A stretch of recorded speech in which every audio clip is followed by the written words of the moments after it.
Dum, bum, bum, boom. We are live. Gonna tweet it real quick.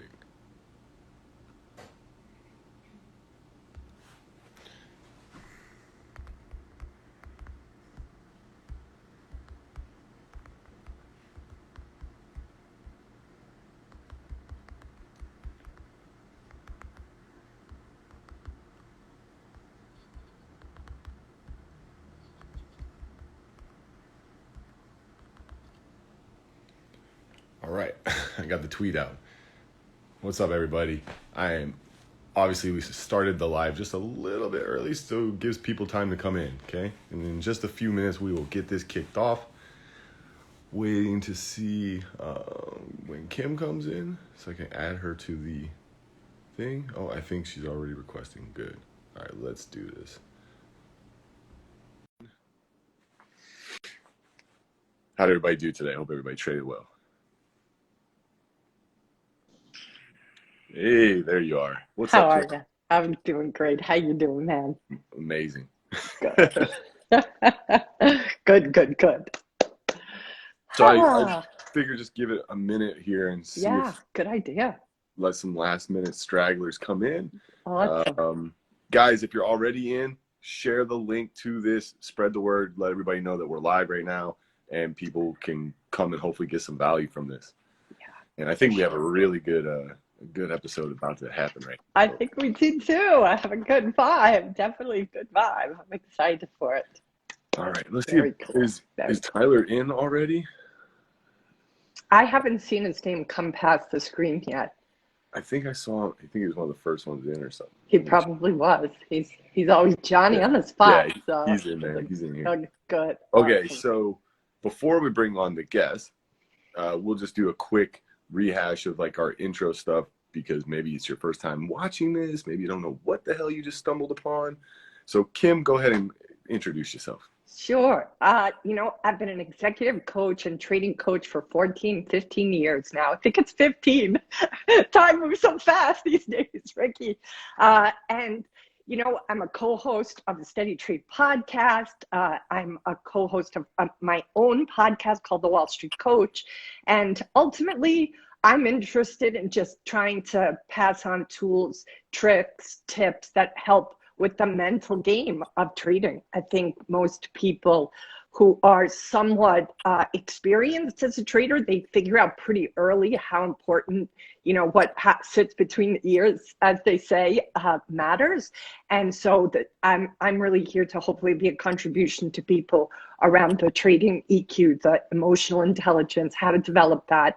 And in my experience, the more emotionally intelligent you become, your ability to respond instead of react occurs. And that to me is the best way to handle the market. I think the market is a really fabulous place to make you become more conscious because it forces you like a mirror, a magic mirror, to see all the places where you have perhaps some insecurities or some doubts about yourself. So I think it's like the best school for consciousness there could be. So yeah, that's a little bit about me.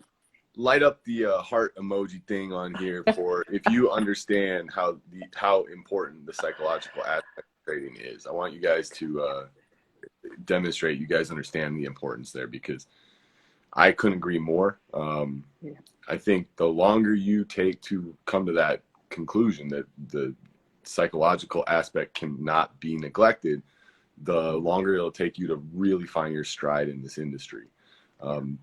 So yeah, and a bit about myself. I'm just a trader, just like most of you guys. I trade my own capital. I don't work for anybody but myself. I've been trading for about 8 years now, and I'm a moderator over at TrueTrader.net. It's just a trading community. Got a lot of really great guys over there that have a lot of experience. I think last episode Kim pointed out if we combine all our years of experience, it's some odd like 70 years or something. Exactly. It's a long time. And they're really, I have to say, the True Trader community, they're just incredibly supportive to one another. And Ricky is part of that energy. That's, why I love them. I started doing work with them. Gosh, I think it's over a year and a half ago, maybe 2 years. I'm not sure. It's about a year and a half, maybe. And I've done webinars, and I'm just shocked at how supportive you all are with each other. So it's a pretty magical place. If you guys don't know True Trader, definitely check them out. Thank you. Yeah. Yeah. And so basically, this is me and Kim trying to form a duo here where we each use our expertise to try to help a trader out in a quick little session, a 2-on-1, I guess, if you want to call it that. Yeah. And method and mindset, the name pretty much explains itself. You know, Kim brings that mindset experience and expertise, and I'm going to try to see if there's anything I can add value to from the technical side of things. And last episode I thought was great, and I think this episode's going to be just as good, if not better. So let's meet this guest, right? Yeah, sounds good. Bring him in. Hey, can Tyler, if you're listening, obviously I hope you are, send the request to be on the live so I can bring you in. He did confirm that he was in the room. Okay. One of the things that flew past us before. I've got. So, okay, good, perfect. All right. So I'm excited to meet this guy. Yeah, he's pretty cool. He's pretty cool. First time we've ever talked. Yo, hello. Hi, hey, Tyler. Man, how are you? Good. How are you guys? Doing really good. Good to have you here, Tyler. Awesome. It's good to speak to you again, Kim, and it's nice to finally speak to you, Ricky. Yeah, man, it's nice to finally actually talk to you. I love the accent. If you guys can't tell, Tyler, go ahead and tell them a bit about yourself. Yeah. I'm Tyler. I'm from Australia. I've just moved to the USA about 2 weeks ago. Quit my full-time job over there in earth moving and construction, and moved over here basically to do exactly what we're doing now, just networking with other traders and sort of surrounding myself with traders. Just sort of trying to put myself in the environment that I need to be in to move forward in this game. So, yeah. Tyler, where are you living? I just moved to Austin in Texas. Oh, that's fantastic. It's a hot happening town. Very cool, man. I just moved from surprised me if somebody in here watching this is probably from the same area. There's a lot of traders down there, actually. Yeah, well, that's pretty much why I've moved here, is because every trader that I've ever heard from, everyone's saying that they're in Austin. So that's kind of why I moved down here. But if you are in Austin and you're in this group, hit me up. I'm definitely down. That's why I moved here. So let's link up. Bingo. Great idea. Love it. So thanks for bringing me on, guys. I appreciate it. Yeah, let me tell everybody why I was keen to get you on. The way I found out about Tyler was somebody had shared a TikTok you did, right? It was Kim actually that shared it. Was it Kim that shared it? So Kim had shared a TikTok. Me and Kim are each other's #1 biggest fan. Dude, it was the coolest TikTok ever, because it showed like his dedication to putting in the actual work, and you know that meant sacrificing sleep, putting in extra hours after long days of work, all so that he can have a shot at what we all are trying to do. And the thing that spoke to me was that work ethic. And when I see people put in that kind of work, they're the people I want to help. They're the people that you show me you want to help yourself, and I'll be there for you, right? And so I remember I kind of retweeted it and just said, like, this is the kind of guy, all you other little pansies out there that act like you're working hard, you're not working hard. This is the guy who's working hard. And you better wake up every morning and realize somebody else is out there trying to outwork you. So I'm super stoked that you made the move to America, and you are willing to, one, be on the podcast thing with us here, and also just, in general, ready to continue your journey. Yeah, I appreciate that. That's a big ego welcome, that one. So I appreciate that a lot. It's what I had to do though. I've got no other choice. Like if this is what I want to do, work ethic isn't really something that you can decide on. It's either you go after it, like you said in your last podcast, Kim, with that lady. You said either you don't commit at all, or you commit 1,000%, or it's nothing. That's kind of exactly where I've gone with it. So that's awesome. It's really inspiring, and look at what that work ethic and commitment and ownership has already facilitated, right? It's facilitating this conversation now. 100%. Good job, 100%. You. Good job. Thank you very much. You're already being rewarded by that. So it's pretty impressive. So you should be really proud of yourself. I appreciate it. I appreciate it a lot. So yeah, it is all starting to come together. And like I said, the way that I work is communicating and networking and making friends with other traders and surrounding myself. So that's kind of what I tried to do in Australia and realized it was quite hard to do at 2 a.m. when I worked 10 to 12 hour days in the day. So thought I'd just make the jump and do stuff like this. So yeah, it's awesome. That's awesome. Well, what do you want to take on first? Do you want to do some tactical coaching with Ricky, or do you want to do some mindset, method, or mindset? Which one comes first? You know what we should do for the next episode, Kim? You just made me have a good idea. We need a dice or something. Something like that's a good idea. Flip a coin. In fact, let me see. You got a coin? Did anybody have a coin on them? I might have a coin. Do I have a coin? No coin. No coins. Nobody's got any change. Nobody's ever got change anymore. Everybody's paying with plastic these days. Oh. Let's see. Yeah, we'll flip a Visa card. I do have change. I literally have one right. I do have change. Hold on. All right. Hold on. We're gonna flip a coin. I think I do. Because you're gonna get coached by it. You're gonna get a little bit of the mindset. Okay. It's so we're right, just gonna have a little fun here. All right, heads or tails, Tyler. So what? Well, first, heads is what? Heads is method. Yes, heads is method. Okay. Let's do it. All right, let's see. Heads. All right. Perfect. Method it is. All right. Perfect. Awesome.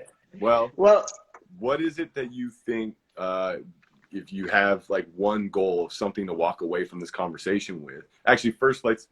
Do I have permission to coach you? Yes. Definitely. Okay. You're getting quicker at that now. You're getting very. I remembered faster. 2 is that I am not a licensed financial advisor. So like anything we talk about, it's not a solicitation to buy or sell stock.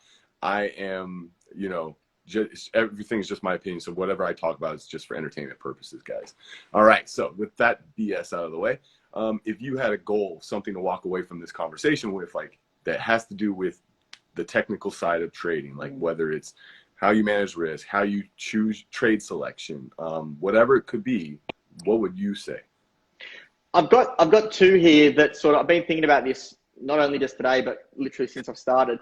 And I think you will roll them into one. But one of them, which we touched on yesterday, is sizing and like position sizing and not getting stopped out of a trade. But combined with that, Tasia, who's actually watching this now, he's like my trading buddy, he can confirm this. It's like, I don't know what my go is. I'm obviously doing it to myself, but 99 out of 100 trades that I enter, I get rug pulled. I'll put more money on the fact that I'll get rug pulled versus the actual trade itself. And I know that I'm obviously doing that. I just don't know how or why I'm doing that. Like even say yesterday, for example, I actually implemented your method that you spoke to me about changing my position sizing in direct correlation with the trade that I'm taking. And it was working fantastic. I had like a 50-cent risk and I was so calm all day. It like was going along for about 2 or 3 hours. I was like, oh, this feels incredible. And then it was like 2 cents off my risk. I was about to press sell and it just rug pulled about 30, 40 cents. And I was like, whoa, okay. Like it's just, I'm just not sure why that's happening, or I just can't seem to figure it out. Okay. So, what are the typical type of stocks that you're trading? Are they the type that are susceptible to these rug pulls a lot? Meaning like small cap trashy stocks, like companies that have a lot of red flags, where you're going to have algorithms and like, crowded retail longs, or are these large cap stocks? I trade pretty much anything under $10. So I'm not trading anything over 10. So yeah, like everything is pretty, it's a lot of OTCs, a lot of NASDAQs, some stocks that have just uplisted. So I am susceptible to it. It just seems to be like I can watch a stock all day and it won't rug pull, but as soon as I enter, it'll rug pull. Short answer is yes. Okay. And so, I always mention this to people that trade the cheaper price stocks, and it's okay to trade them as long as you know that you're trading them for the right reasons. So like a lot of people trade them because they feel like they have to, because their accounts might be smaller or whatever. So people go, well, I can only trade the cheap stocks because I only have like a $5,000 account or something, which if that's the only reason that you're trading those price ranges, then it's the wrong thought process of like the reason to trade them. There are legitimate reasons to trade them, but you should never feel like you have to just because of like your account size. So, you know, a lot of people kind of think, oh, if something is a $60, $70 stock and I only have $5,000 in the account, I can't really take a lot of size. Well, if you have a $5,000 account, you typically have 20K buying power, right? So, and one, it doesn't take a lot of size to really have wins start to stack up and profits really just snowball. And you kind of take away that looming danger of always having that rug pulled on you. Now, I'm not saying that the larger price stocks don't have flushes. They do. But, you know, a flush, it's not going to affect you as much. A 30-40 cent flush on a $2 stock, percentage-wise, is a lot crazier than like a 40 cent, 50 cent flush on a $70 stock. And you're going to be sized a lot differently, right? Like if you're trading a $2 stock, you might have 2,000, 3,000, 4,000 shares. I mean, we're just throwing numbers out there, right? But like that same position size, like dollar value, if you're in a $70 stock, is only going to be 100 shares, maybe even less. And then people hear, oh, well, how can I make money with just 100 shares? Trust me, you can. If you catch a nice trend on a $70 stock, you can take 100 shares, 3, 4, 5 points, selling a little bit along the way. And before you know it, you're like up $300-400 on the day. And for a small account, that's really all you need. And you shouldn't, we always need to make sure that the first thought isn't how much money we're going to make anyway, right? The first thought needs to be, how much am I going to lose if I'm wrong? Because if you start from that jumping point, you'll always size your position correctly to where you can't really get hurt. Now, the other part about, just quickly, I started doing that the last 2 days after our little Twitter conversation, and I have never felt so emotionless trading, which was unbelievable. Like I was able to get up and leave the computer, and I was like, oh shit, like I'm trading today. I was like, you know, like, and it was just, I felt so like, it was unbelievable. It was so good. For people that are watching and they don't know what we're talking about, let's just tell them about that real quick. What was the change? So what I was doing was as anyone, started out with a couple of $1,000 account, and I was risking $1,500 pretty much every trade, and I was just basically going until I hit about $100 in a loss, and then just cutting it and just taking a $100 loss.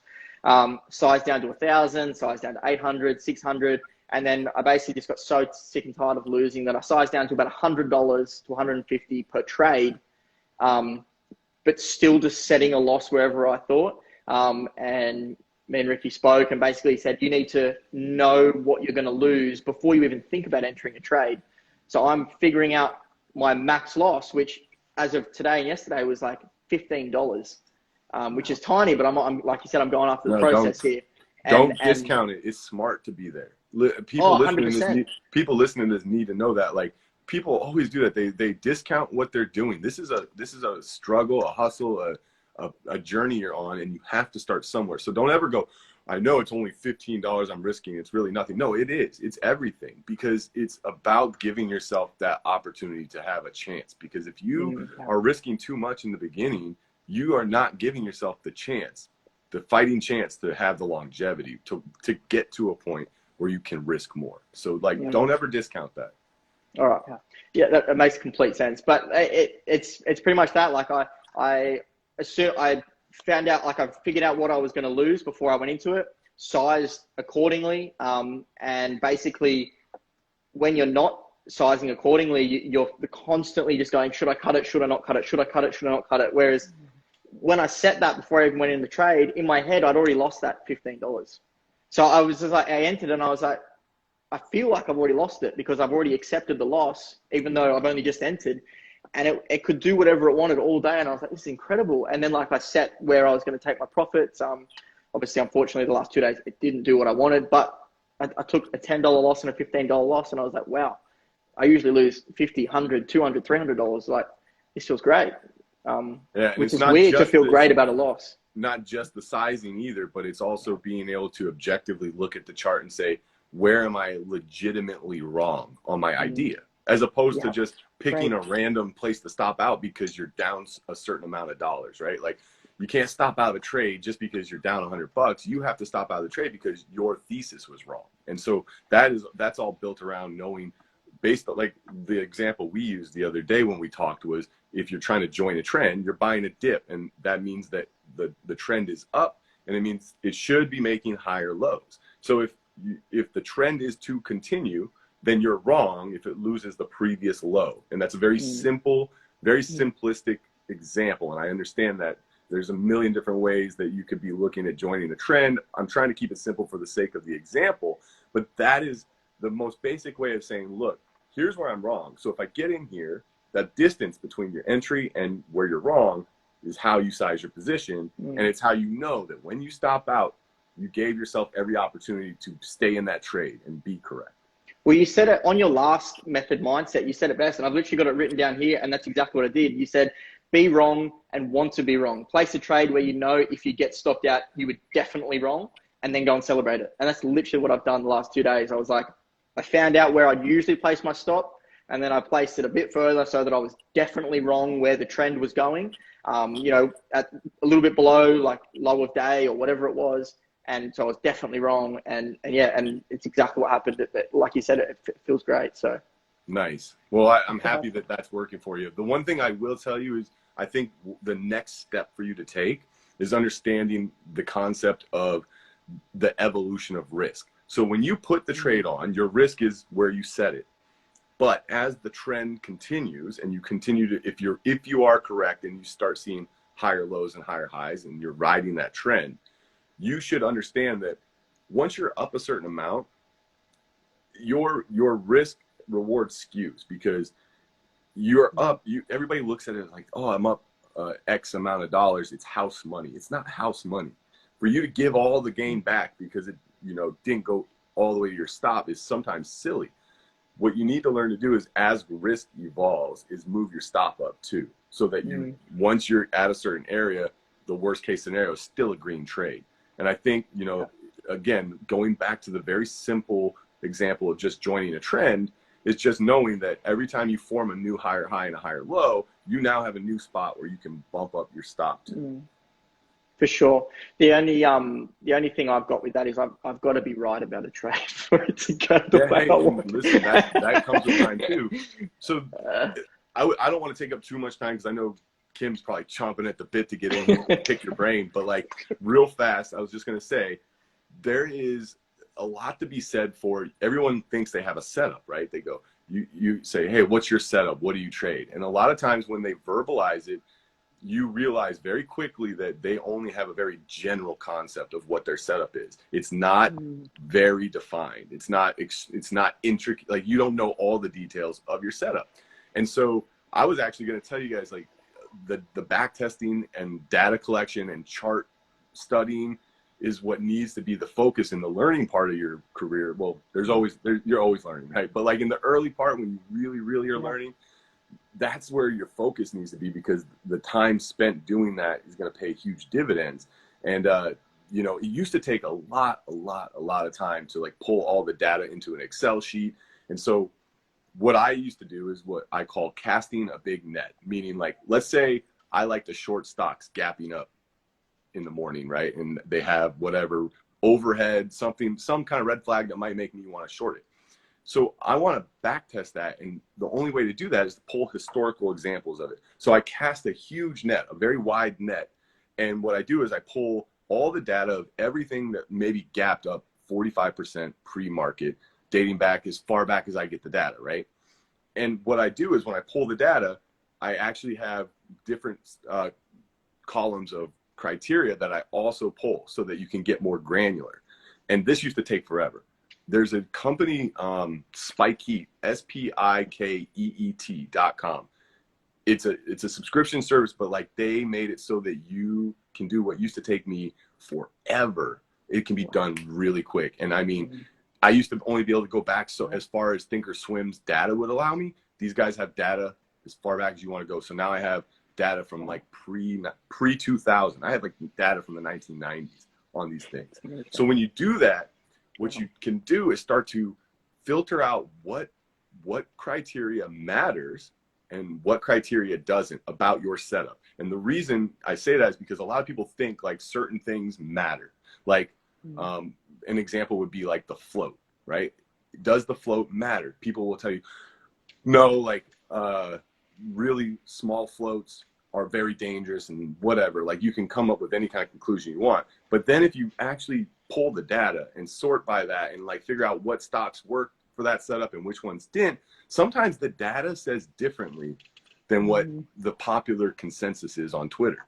So let the numbers speak and do the research and go back and like put the hours in to define like every last piece of your setup, whether it's like the best time of day for that setup, the best type of market to be trading it in. Some setups only work in certain markets. I talked about that on the Instagram live the other day. I did was using the VIX as an indicator. Like what was the VIX at during that setup? And does that setup work when the VIX is at 15 versus the VIX at 20, 30, whatever, right? So get granular and define every aspect of the setup so that you know what separates an A+ from a B-, and that is going to take you really far. That's where I'm at. I'm at a point now where for the last 6 or 12 months, I've been trying dip buys and trying, breakouts and trying late day squeezes and trying everything. At the moment, I've been listening to Tim Bowen. I'm trying like dip and rips and like VWAP reclaims and stuff like that. But that's my next step is I've now pretty much tried everything except for shorting. And I now need to go, okay, I like this, this and this, or this and this, or even just one. And I need to actually go and track data because I've done no data tracking. I've kind of just been trying to find my niche, and I still am. But I completely agree. And that's something that I need to do over the next couple of months or couple of years. Yeah. And I'll definitely help you work that out as well. So, but that I think is enough for actionable things for you to take home with you and work on after this is over. So I'm going to pass it over to you're a legend. Thank you so much. Here. Yeah, man, no problem. So Tyler, do you want to speak to something adjacent to what you just spoke about with Ricky? Is there some kind of mindset issue that's caught up in what you just spoke to, or is it something completely different? I think I've been a little bit unsure about what I'm struggling most with in terms of mindset. But I think for me at this moment, I thought for the amount of time and effort that I'm putting in, I would be a little bit further along than where I am. And I am super consistent losing and which I'm fine with. Like I'm fine. Like, I can wake up, loss, go to bed, loss, go to bed. But after, 5 days, 6 days, 7 days, 8 days, like I'm like of just straight losses, I get to a point where I'm just like, the top comes off and I'm like, I have to at least make 1 or 2 wins and then I can reset. But it's almost like it doesn't happen. I just, after some advice on that. Totally hear that. You give me permission to coach you, right? For sure. Honor. So let's just revisit the length of time you've been doing this full time. Full time? Mm-hmm.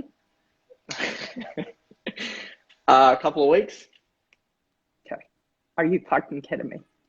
You're expecting to not lose right away in a couple of weeks? Like, I get that you were trading before that, but you are now just beginning. This is not about winning. This is not about losing.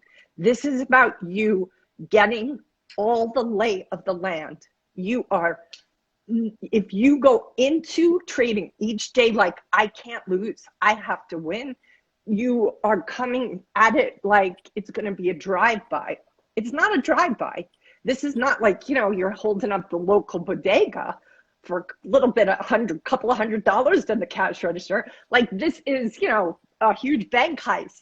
Like, you have to plan for months and months and months and months. I'm not advocating criminality. I'm just saying, if you just watch a couple of movies, you can see like it's a year, like, to plan a big, complicated project. This right now, you're full-time 2 weeks at finding out a brand new country. You've just dropped into a brand new country, and I don't mean that literally, but that's also happened to you. So you're living in a whole new country. You've just moved to a very different culture. Never mind Austin culture, which is its own culture, right? You're making new friends. You're starting to like find out about yourself. A whole bunch of changes happening really quickly for you. And you're now wanting to become very experienced and understand even what kind of a trader you're going to become. I think that's going to take a lot more time than a couple of weeks. If you plan right from the get-go, that right now, this is not about wins and losses. This is about your learning. There was another conversation, I think this was an Instagram live of mine a while ago. You know, actually this was Mariana, and she looked like I saw her in the room. Mariana said when she started to trade, she gave herself 4 years, like it was an education. This was her 4 years of education, right? Perhaps it's just a mindset shift. Just, you know, I get it. Losses are painful, but right now, how do you rewire what those plan on losing as opposed to like letting it demoralize you? Like, I'm probably not going to have any green days for a year. Like, if you shift the mindset or call it something else, perhaps it takes the sting out of it. Because right now there's a story. What's the story that you tell yourself when there's a loss? I don't really know. And like I said, it's not the one loss that gets me, or the 5 days worth of losses or anything like that. It's just it's multiple weeks of them in a row without a single win.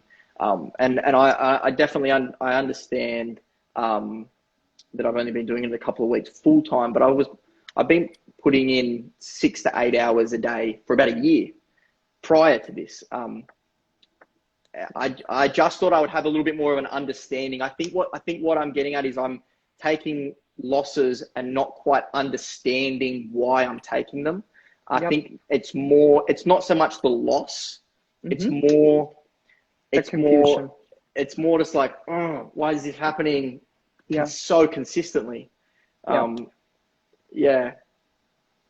Is it possible that right now you're not plugged into a specific step-by-step mentor or guide? I'm in Tim's challenge. And you just started that? No, I've been in that for about a year now. Yeah, but pretty much a year to date. Okay. So, and are you following those specific steps that he's suggesting? Yeah. So I thought you said before that you were not tracking your trades. I'm tracking my trades. I'm not, I said to Ricky, I'm not analyzing data from like past movers. So like if I'm looking at doing dip buys, I haven't yet gone back through years worth of other charts and to analyze what happens. So Tyler, I'm going to actually turn the question back to you. What do you think is off kilter?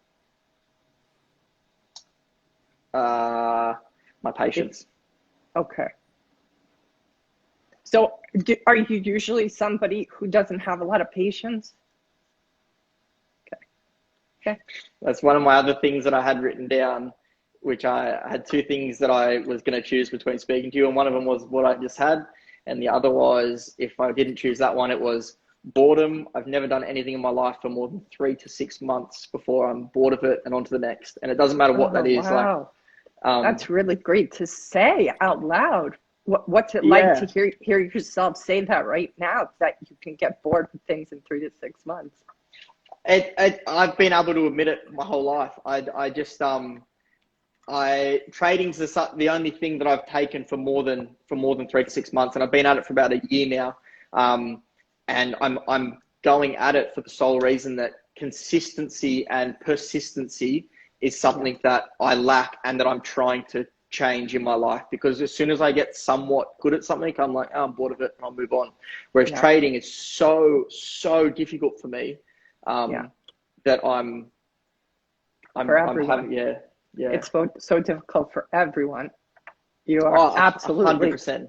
not alone. And I think it's excellent because I hear like, oh, that's you being creative and kind of, MacGyvering yourself. Oh, I'm going to be somebody who's going to get bored in 3 to 6 months. So I'll give myself something that I'll never get bored with. But what I think perhaps you didn't bake into that plan is that you might get bored with being in that place of the unknown for a little longer than you planned on. Yep. I think it's the most competitive game in the world you've just signed up for a year ago. It's a lifetime of learning. And if you look at the great traders, like even like Victor Niederhofer, who's been at this for 40, 50 years, I mean, the war stories he has alone, The Education of Speculators is his book. Like this is, even for the most brilliant who have done the most work on themselves, it's a game that never ends, and it's super, super difficult. So if it's perhaps patience, what would it be like for you to just turn up the volume? What could be one thing you could do or two things you could do if you turned up patience? And I know we're running a little late today, but what could be one thing that happens if I turn up patience? No, what's one place you could give yourself more patience for the process? One area you could pick. It's not making so many trades. I need to be patient in the way of not making as many trades. And speaking of exactly that, I actually realized that when I spoke to you, Ricky, the other day, making about 5 to 6 trades a day. And since I spoke to you 2 days ago, I've made 1 trade a day, trying to combat that exact patience, just because I'm realizing, and even when I spoke to you last time, Kim, on your live, is that I am extremely impatient, and it is something that I'm trying to work on.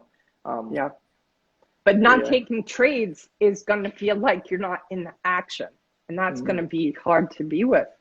But that will also stop that mental cost. And Ricky talks about this a lot when he's had his Instagram lives. There is a mental cost when you lose.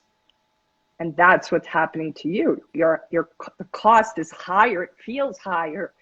First of all, because psychologically, it feels 4 times worse, a loss versus a win. That's how we're built. That's what Daniel Kahneman talks about in his book, Thinking Fast, Thinking Slow.